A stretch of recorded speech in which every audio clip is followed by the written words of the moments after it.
మనం రోజుకి 8 గంటలు పనిచేస్తేనే అలసిపోతాము. కాని భారత సైనికుడు తన శిక్షణలో అలసిపోయినా ఎడతెగక శిక్షణలో శ్రమిస్తాడు. ప్రపంచంలోనే అత్యంత కఠినమైన శిక్షణల్లో ఇదొకటి. శారీరకంగా మానసికంగా రెండింటినీ పరీక్షిస్తుంది.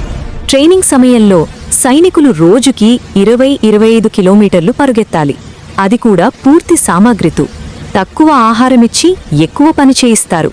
కొన్ని దశల్లో 24-48 గంటల వరకు నిద్ర లేకుండా ట్రైనింగ్ ఇస్తారు. తుపాకుల శబ్దం, పేలుళ్ల మధ్య భయం లేకుండా పనిచేయడం నేర్పిస్తారు. శిక్షణలో శిక్ష అంటే బాధపెట్టడం కాదు, శరీరం మనసును బలంగా తయారు చేయడం అనే సిద్ధాంతాన్ని బలంగా నమ్ముతారు. నిజమైన ఆయుధాలతోనే శిక్షణ ఇస్తారు.